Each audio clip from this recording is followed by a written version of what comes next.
The world's fitness industry is worth $100 billion. The global diet industry is worth $269 billion. And the world's beauty industry is worth $500 billion. Diet industry, fitness industry, health and beauty industry. Yet, our mental health is as worse as it's ever been. Suicide rates are on the increase. Mental health disorders from anxiety and depression are so prevalent that we need to break the taboo around it so people actually go and get help. Eating disorders are on the rise. All of these things are happening to us. Yet, the diet and fitness industry is still making a whole bunch of money. We are more obese than we've ever been in the history of the world. And yet, we're not fit, we're not healthy. Why not? Why is it that these beauty, health, diet and fitness industries make so much money, yet we are in the worst shape that we have ever been? Let's think about that. Lovely now. The message is clear. What you look like and who you are is not enough. And if you change what you have, what you look like, and who you are, you will be happy, fulfilled, and most importantly, you will be valuable and have worth in this world. But only if you manage to change everything about yourself, if you manage to defy age, if you manage to have a slim waist, a big butt, ample bosom, toned arms, strong legs, and a wrinkle-free face, then you will be worthy. Good luck. Welcome to episode 14 of Self-Love Lessons with Luna. All of my work is about unraveling everything that we think about ourselves in our heads, because that's where our self-consciousness comes from. Our low self-esteem, our poor body image has very little to do with what's going on in our body and who we are, but it more has got to do with what's going up in between our ears. And for the most part, what's going on between our ears is what needs to change. It's not your body. It's not what you're doing. It sometimes, actually maybe quite a lot, is what society is moving towards. But mostly it's going on up here. It's not to say that it's your fault, though. You've been conditioned this way.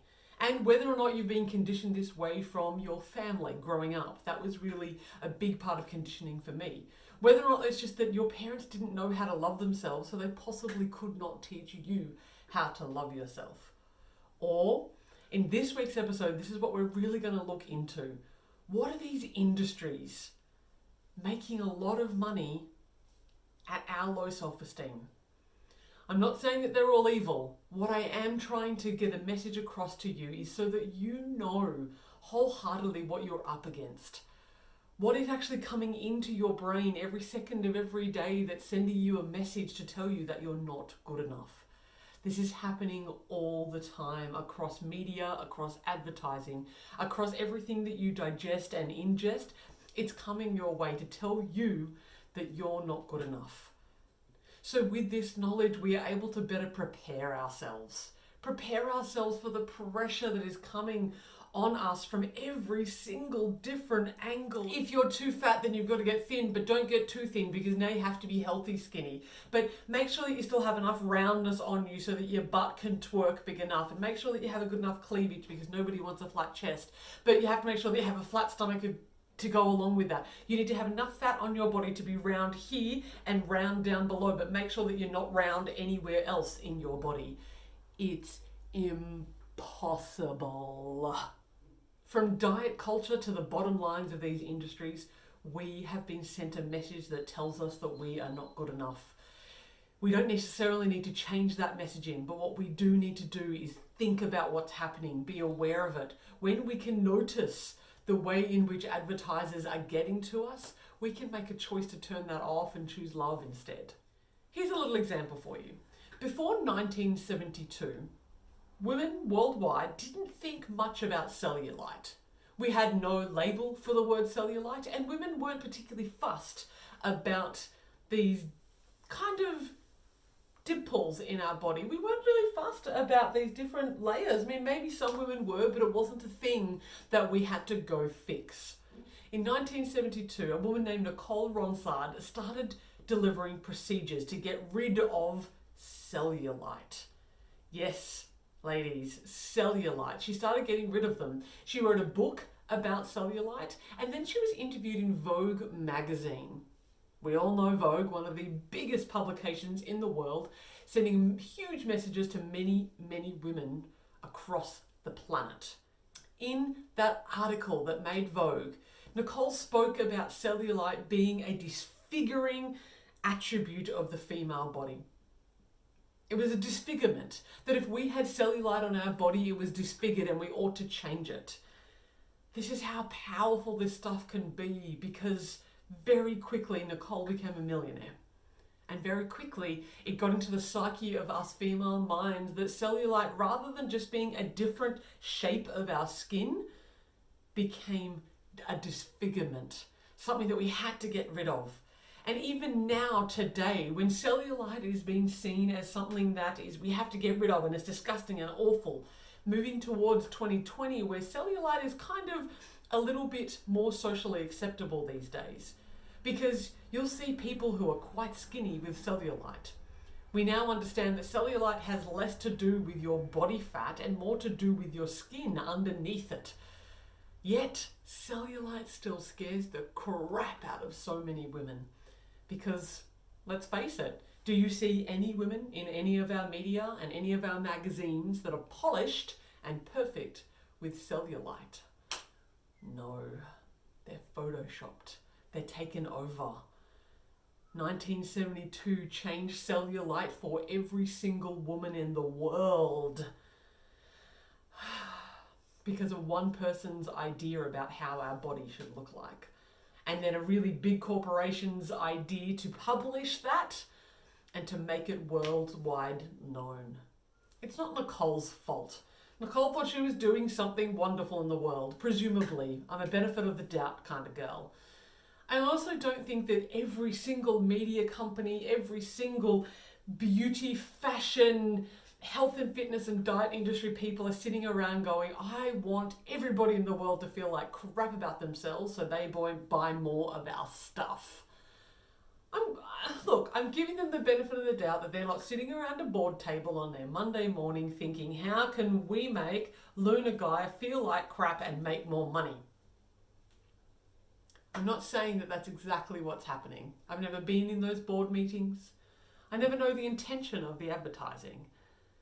What I do know is that when we become aware of what the messaging is, then we're far more resilient towards it. Our self-esteem can actually grow out of the pit that it kind of sits in really low, and we can actually strengthen ourselves. We can build our resilience, feel better about ourselves, and actually get the happiness that we're looking for in those products that every single time fail to deliver. Do you think that you would like your body hair if we lived in a world that told us that it was okay to have it? Like your leg hair, your armpit hair, your pubic hair, your moustache hair, your eyebrow hair. All of this has been conditioned with us over a very long period of time. Back in ancient Egypt, we were told that body hair was to do with cleanliness. So if you didn't have body hair, then you were more clean or you were more wealthy. As time has gone on, the whole body hair thing has changed and shaped, and men have to keep their beards or they're not keeping their beards or whatever it happens to be. Body hair has been closely linked with our beauty over the years. I remember being about 22 and I thought to myself, I've never seen what my armpit hair looks like. Ever. Because when it first started growing out when I was about 11, I instantly shaved it because that was what I was told I had to do. Ew, nobody wants to see your body hair. So I just shaved it for years. It was the same with my legs, and it was, when I got older, the same with my bikini line. So I just did it anyway. As I said, when I got to about 20, I thought, I wonder what it looks like. So I decided to grow it, just to find out, to explore, to discover, what does it look like? Do I prefer it? I started unraveling each and every single one of the media's layers of beauty and decide whether or not I like it. Every year there is a festival for women only down in Victoria. It's an absolutely beautiful festival. I speak there for the last couple of years, and I'm speaking in the next one coming up in March. And at that festival, I have a little bit of a thing that I do. Come and watch me. It's quite exciting. So if you ever get to Seven Sisters Festival, come and see me. I'm not going to give it away. But at some point you might see my body hair.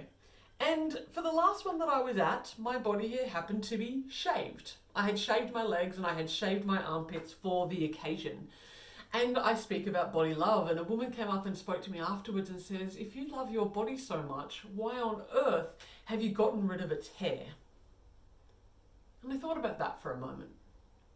Because body love isn't about having to take your body exactly how it comes. I love my body and I enjoy my body hair. I'm not ashamed of my pubic hair, my armpit hair, or my leg hair. In fact, right now, if you could see my legs, they are as hairy as they come. Because right now, I just don't care. And I go through phases where I want to shave it. In the same way that I go through phases where I want to wash my hair, I want to dye different colors. In the same way that sometimes I feel like wearing makeup, most of the time I don't feel like wearing makeup. The beautiful thing about having to come to conclusions of your own is that you get to decide at any given moment. If I want to grow out one armpit and keep the other one shaven, rock on, my choice. That's the beautiful thing about it. And that's the conclusion that I came to with my armpit hair. I can absolutely go out in a singlet or in a dress with armpit hair, you probably can't even see it, and not really give a crap. And some days I look at it and go, oh yeah, I want to shave that. So I do. I'm no longer bound by the confines of what I think I should or should not do. It is bound by who I want to be at any given point in time. Sometimes I want to have shaved, smooth legs. Sometimes I don't care. Over the course of history, the ideal body type for women has changed dramatically. In the 1200s, what they were looking for was slender, high-waisted, narrow shoulders. We needed to be small. This is 1200 BC. We have literal data of 1200 BC of what the ideal woman's body type was. In 300 BC, it was a plump figure, full-bodied was what was revered in the female body form. In 200 BC, when you're looking at the Ming dynasty, small feet, slender, tiny was what we wanted to accomplish. Fast forward to the 1400s, this is AD, and we wanted ample bosoms, even a rounded stomach, and that full figure, that full hips kind of very voluptuous figure was on vogue at the time. In the 1800s, it was that plump full figure once again, because being round was associated with being wealthy. We could afford to eat all the food, so it was glorified. If you come forward to like the roaring 20s that we had, it became really quite boyish, flat-chested, really quite, little boy in the character that the women had to look like. From the 30s to the 50s, it was curves, but with a small waist. Think that Marilyn Monroe, even though she came a bit later, it was that tiny little waist. We got cinched in all the time, but wanted that big hourglass figure. In the 1960s, it was that willowy kind of angelic kind of physique. It was adolescent in it. It wasn't that curvy, no breasts. It was just that very youthful looking appearance. By the 80s, we're coming into that kind of athletic, that tall, the lean. Think Naomi Campbell. You know, she wasn't skinny, but she was tough and lean, but long and slender. The supermodel era hit by the 1980s. By the 90s, we were looking into wafer thin. Think Kate Moss, and the androgynous of just like extreme thin, gaunt looking, very, very sick. That became all over our magazines, all over the media. And now in 2020, it's all of the things. Like I said before, you now have to have a flat stomach, but you need to have perky, sexy boobs. You need to have a twerkable ass with thick thighs, but a thigh gap, right? So there are all these impossible media expectations that we now have. If you think about it, 99.9%, dare I say it, of media images that we see aren't real. They're sucked in, they're filtered, they're photoshopped, the cellulite's being blurred out. Now it's beautiful because I've started to see a bit of a trend moving towards unphotoshopped images. I think I saw in Bras and Things not long ago. Women, they're curvier with stomachs and a bit of cellulite, dare I say it. It's wonderful to see this imagery changing. 99% of it still suggests that we need to be something that is impossible. Maybe there are some bodies out there that can cope with having an extremely flat stomach with a big butt and big boobs, but most of the time that's plastic surgery. We do not look like that by nature. I have ample bosoms because I got ample body, baby. Typically goes with it. There are some women out there who have ample bosoms with a flat body. It is more uncommon than you think. Bigger boobs, bigger bum comes with bigger waist, comes with bigger thighs most of the time. We need to stop chasing this utterly impossible goal. It has changed so much over our entire lives. This idea that women have to be something. And what it's really saying is that we are an object. It's the objectification of women and the forefront of sitting in the realm of misogyny and patriarchy that suggests that we are but a possession. We are but something, that little object that maybe sits ornamentally on the shelf and looks a certain way for the male gaze, looks a certain way for our gaze, looks a certain way to distract us from who we could possibly be in the world. Who do you want to be? What do you want to contribute to the world? What do you want to give that's far beyond and far bigger than whether or not you fit into some kind of category of the last 3,000 years of body image pressure that has been given to us? Who do you want to be? What do you want to give? What do you want to contribute? Because this whole ideal body is going to change. The way that the wifey needs to be and the woman needs to be is going to change. It is changing, it's always changing. And you can try to keep up with whatever that is fabricating, or you can get on with giving your heart to the world. The latter is my wish for each and every single one of you. I want to see you shine in your bigness, in the bigness of your heart and the bigness of your soul, because that is what the world needs. Not your cinched waist, your flat stomach, your ample bosoms, and your twerkable ass. So I hope with this knowledge that you can be more prepared, more educated as to what the world expects of you, so you can start making different choices. Yes, what's going on up between here definitely needs to be reworked and rewired, and check out some of my other episodes to be able to learn how to do that, how to unravel some of the negative self-talk, how to overcome fear, how to deal with what's going on in your mind. For this episode, I hope that you can really take away that it's not all just what's happening inside of you. It's being bombarded to you bit by bit by bit on a regular basis. And armed with that knowledge, you can walk out into the world being a little bit more confident that if you have really high self-esteem, all those businesses tend to lose a lot of money. There's a lot of industries out there that make a ton of bottom line at us hating ourselves. I don't believe it's everybody's responsibility to change the media and what's going on. I'd like to help change the media and what's going on. But for each and every single one of us, what we can do is make different choices. Don't buy that trashy magazine that tells you how to lose 5 kilos fast. Don't buy into the messaging that says that you're not enough. Even if it says on the magazine, love yourself, and then every second other page is some photoshopped image of a woman. Be careful. Think twice about what's happening here. And surround yourself with images of beauty that are so far beyond and bigger than what the physical looks like. Who are the women in your life that inspire you?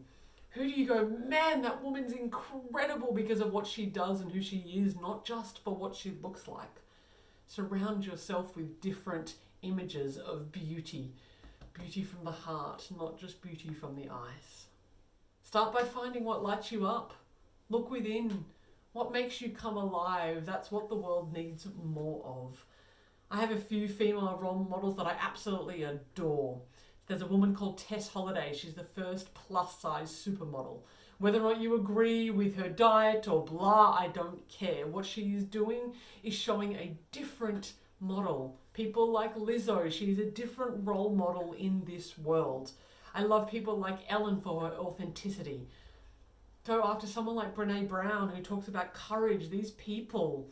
Emma Watson who stands for something. Even Taylor Swift's new documentary on Netflix is absolutely outstanding way to see how women have been forced to believe that what our body is the most important thing.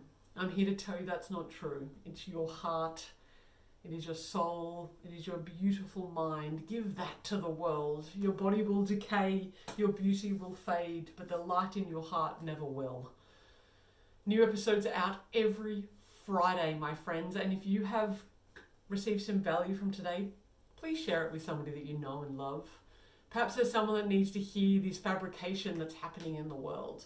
Perhaps they need to hear that they're magnificent truly within themselves. I know that I like the reminders, and I'm sure that you do too.